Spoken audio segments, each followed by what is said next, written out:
Library Love for Illiterate Blondes by Madeline Ranheimer. I'm pretty positive at this point that I was born to be a writer. Looking back at my early years, there are just too many coincidences for it to be anything less.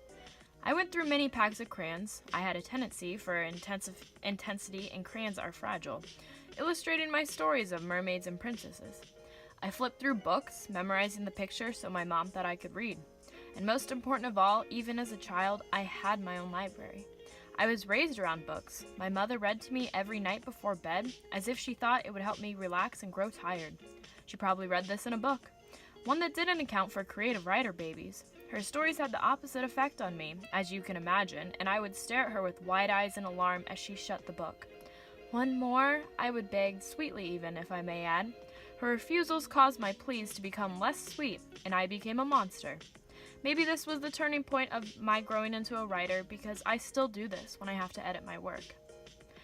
In my house, we had one official library and two unofficial libraries. My dad's office had a wall of shelves packed with books about baseball and business and boring old things.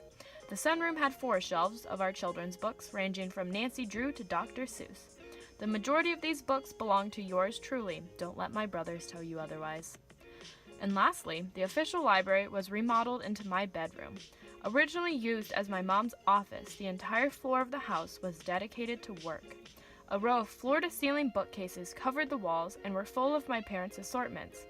I was comforted in this room and was beyond thankful when my mom agreed to share it with me for a bedroom. When it came to moving to college, although, I had an abnormally large collection of shoes and kitchen utensils and notebooks and tea, but my books outweighed everything, literally. The boxes and bags of books that I told myself I couldn't go away without are sitting on the modern wooden bookshelf I bought just for my dorm, and a majority of them haven't been touched. But that's not their purpose exactly. I brought my favorite books with me because they're comforting. An environment where stories and binding and pages and words flow into the air is the one I breathe easiest in.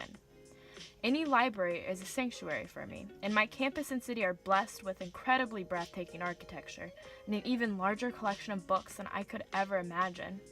I don't know if it's because I was born to be a writer or because I take comfort in the safety of books, but I have a love for libraries. I can't wait until someday when I dedicate an entire room, or maybe 2 or 3, to my already growing stack of books. Earnestly, Madeline.